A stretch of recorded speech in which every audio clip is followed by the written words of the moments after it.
everybody. My name is Dr. Adeana McNicoll. I'm Assistant Professor of Religious Studies at Vanderbilt University.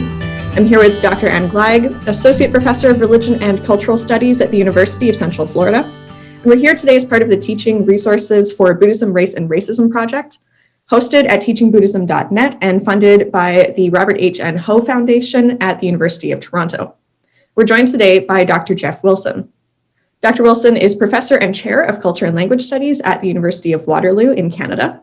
His research and teaching focuses on religion in North America, East Asian religions, and Buddhism. And we're going to be discussing his syllabi today on engaged Buddhism and Buddhism in North America. So welcome, Dr. Wilson. Thank you for joining us. Thank you very much. Glad to be here. Hi, Jeff. Thank you for making time. So we just wanted to start by asking you just to tell us a little bit about your own research interests, and especially if that relates to issues of race or racial justice. Okay. Well, my sort of research interests, broadly speaking, are Buddhism in North America and Hawaii, as well as Buddhism in Japan.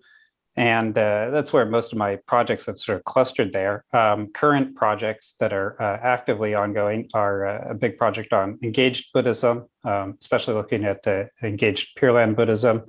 Another one on Buddhism economics in North America and Hawaii. And also just completing one phase of a project on Buddhist home altars and their use and disuse in North America and Hawaii. So those are some current projects. Past ones have been on Buddhist post-abortion rituals, on regionalism in American Buddhism, the mindfulness industry, several projects on same-sex marriage history in North American Buddhism, and all that sort of stuff. So certainly race comes into a number of these. Particularly perhaps most strongly in my book on regionalism in American Buddhism, since my primary case study was in the South, in Richmond, a city which has certainly had its share of troubles in the past and was much in the news in the past year during the Black Lives Matter movement. And so there was lots to talk about in terms of race, and even a whole chapter in there about a slave trade reconciliation vigil, which was held by my primary case study, Temple, there in Richmond. So there was a lot of analysis of that particular ritual or event in there, and it shows up in a lot of my other works as well.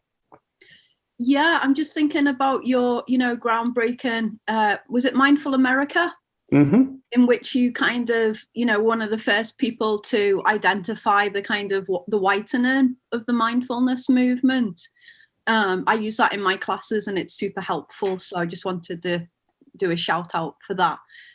Great. So moving into your kind of institutional context, can you tell us a little bit about where you work and the type of, course load that you have and the kind of demographics of your student body? Sure, I'd be happy to. So, as was mentioned at the beginning, I'm located at the University of Waterloo. Actually, my appointment is at Renison University College, which is one of the affiliated colleges at the University of Waterloo. And I would like to mention here at the outset that Renison and Waterloo are both located on the Haldeman Tract, which is land on 10 kilometers on either side of the Grand River promised to the Six Nations, and it's the traditional territory of the Adeana, Anishinaabe, and Haudenosaunee peoples. So that's where my work does take place at Renison and Waterloo.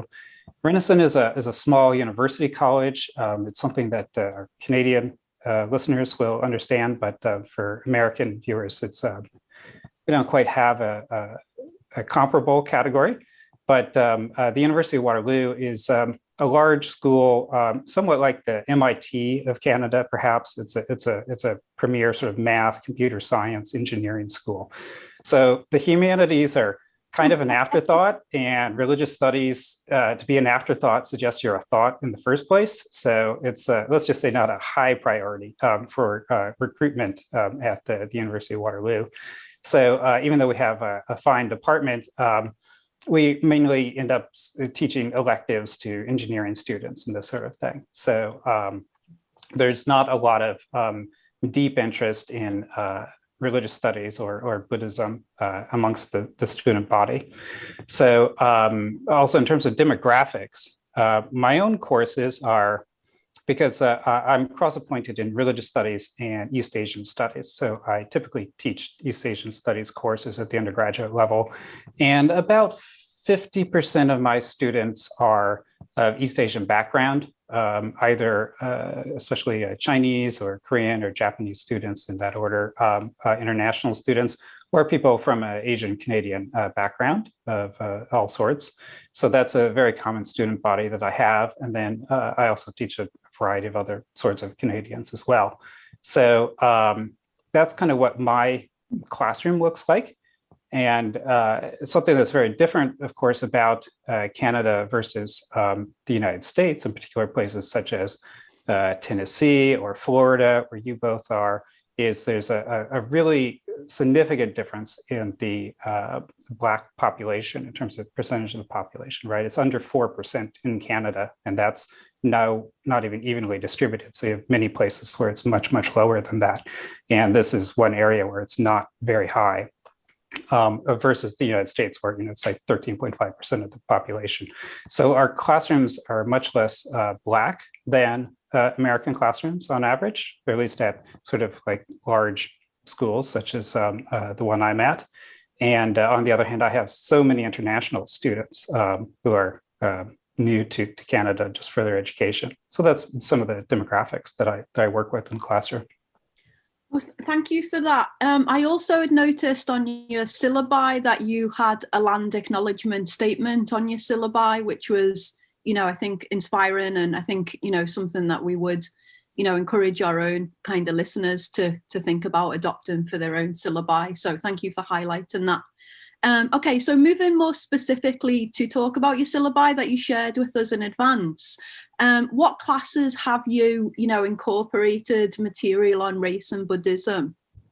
Well, I guess I forgot to mention also my teaching load, but we'll just go past that because I'm currently a chair, departmental chair. So I have mostly teaching relief. I only have to do one per term. I have taught no dedicated courses on Buddhism and race. That sort of specialty, well, very interesting, is something that, since my students typically have no background in Buddhism and they're only going to take one course with me as an elective, most likely, I need to just give them very much the basics.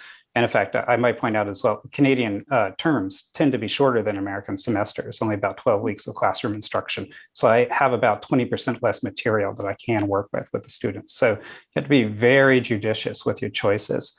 So the way I do that then is try to just interweave discussion of race or ethnicity or culture or other sorts of things that relate here, just directly into the material naturally, rather than reserving, say, I can't go big and just have a class on it. And I also don't want to segregate it and have, the day or the week where we talk about race and this sort of thing. Instead, I just try to bring it in at all points as often as possible. Something I also do with gender analysis and other sorts of ways of approaching the material. So at the undergraduate level, then, I have this course on Buddhism in North America, which I've taught several times. The most recent iteration was actually Buddhism in Hawaii, which was the version that I sent you guys. And that's because during my sabbatical a few years ago, I served as a Numata visiting professor at the University of Hawaii at Manoa and taught it as Buddhism in Hawaii there. So I have that course, and I have this new course on engaged Buddhism that I'm spooling up. I should be clear, that's a new prep, which I haven't had the chance to deliver. So that's a theoretical, unfinished course outline, which you received from me. So I'm sorry to give you unplay tested material for your repository, but hopefully it'll be useful anyways. So those are the two where race really comes in. Also at the graduate level, we have a PhD program in religious diversity in North America. And so especially my own supervisees, we do lots of work in classwork on Buddhism and race, among other things. But I think we're focusing on undergraduate work in this discussion. Yeah, great. I'm going to pass you over to Adeana now, but I also wanted to just mention that Jeff, to our listeners, that Jeff was the founder of the Buddhism in the West AAR group, which has really been a a groundbreaking platform, I think, for a lot of scholars to, address race. So just wanted to kind of acknowledge that. Thanks. Thank you. And I'm looking forward to hearing how the brand new prep on engaged Buddhism works out, and hopefully you can share that with us. So I was wondering if you had an example of where you feel like you successfully incorporated the topic of race and racism into one of your syllabi and classes. Okay, so since I don't teach a dedicated course nor segregate it into a particular unit, it's a little more challenging to answer that. But the way I would say it is that it sort of arises naturally from my particular teaching method. At the undergraduate level, what I mostly do in terms of assignments with students, with such as readings, I assign primary sources. So this is what I want students to work on. I want them to read primary sources and to hear Buddhist voices, a range of Buddhist voices. In the classroom, I can deliver the secondary material, directly, because I've read and absorbed all that sort of stuff. So I can talk about different theories or approaches there. But in terms of their reading, I want them to actually be able to encounter Buddhist sources. And especially these are primarily contemporary sources, since I'm working on Buddhism in North America and Hawaii. So what you do is, of course, you are very intentional about making sure that you choose a wide range of voices from a wide range of different cultural, racial, and so on backgrounds, so that you display a range of different things that are out there. If possible, try to get multiple examples from different categories. So, for example, if you really want to make sure that you include Black Buddhist voices, make sure that that's multiple and not just one. Otherwise, one person has to carry the entire weight of Blackness for an entire course or a whole syllabus or for a student body. So you want to try to use multiple ones and have the students actually hear from them. And then the other way that this works is that I tend to then ask the same sorts of sets of questions, more or less, across all of these readings. So when they're having to do their writing assignments, they're just always being asked, regardless of who is in front of them. So, how does race possibly impact this person's story? How does gender possibly impact their experiences or how they narrate them? These sort of things, and you just put it right in there so that they're always thinking of that, whether the author is white, Black, or otherwise, and again, whether they're male or female or otherwise, they're just always thinking about these sort of things. So I don't explicitly talk about feminism or critical race studies or post-colonial studies. I just do them. I just put it in there without using the so much of the theoretical words. I just do it, and then they just pick up on that method, and then they just do it. They don't even know they're doing it. And it becomes sort of internalized that way, especially because they're working with actual people's actual experiences. So they usually respond better to that than stilted translated sutra material. Let's just say. And I think that's great. I think it's great to note that we want to be careful to not make any one individual have to be the voice for the entire tradition or community. That's a really good thing to keep in mind. So I was wondering, what themes did you find most engaged and enlivened the students? Themes, that's sort of hard. I guess the problem is that students can be very idiosyncratic. So I'd love to say like one thing hit everybody perfectly, but really, actually, they tend to, they're very much individuals. And so sometimes I'm surprised at what this person responded to or that person responded to. But actually, what I'd say is that they tend to be most often engaged or feel excited about the material if they can see themselves in the material in some fashion. So rather than it being some particular theme like race or gender, something like this, what I try to do is adjust the material to better fit the student body that's actually right in front of me in the classroom this time. So I'll often, I'll look at the class roster before the first day of school, and I'll look and I'll say, okay, it looks like I have a number of Vietnamese students. So then I'll adjust the material on the course outline to make sure that, okay, did I include some Vietnamese Canadian or Vietnamese American voices or classical Vietnamese sources or something like this. Try to lean into the student body that I have. And on the first day, that's just an example. There's all sorts of students one receives, of course. On the first day, I usually ask, sometimes with an actual quick questionnaire I pass out, or maybe just polling the students on the day. I ask them what their interests are. Why are they taking this course, and what is it they'd like to get out of it? And then I take that and try to adjust the material and lean into those interests as the term goes along. So responding to student interest and making sure that they see themselves represented in some way or included in the material is what I find tends to engage them the most. So that that's like, maybe I'm American-born Chinese, and so I want to, when I see this sort of material in front of me, then that's interesting to me, or Canadian-born Chinese or whatever, right? So just trying to make sure the students are brought into the material in some way rather than just kept as like outside researchers, because a lot of the students are interested in the material because of some sort of personal interest or some sort of family connection.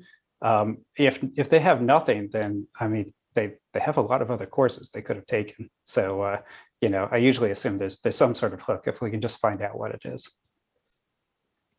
Great. I like the approach of collaboratively creating the syllabus sort of in conversation with the students. Obviously, that takes a lot of extra time at the beginning of the course and some quick prep. So I was wondering, did you ever encounter any difficulties or challenges, things where you tried it out and you're like, this didn't work very well, things that you might do differently in the future? Things that don't work well, sure, there's too many of those. And it's hard to remember all of them because I do adjust the syllabus every time. And I take notes as I go along. If something just seems not to be working, I'll make a note about that and try not to repeat that the next time. So there's certainly been books that students didn't respond to particularly well. And, I put those aside and they're on earlier versions, this sort of thing.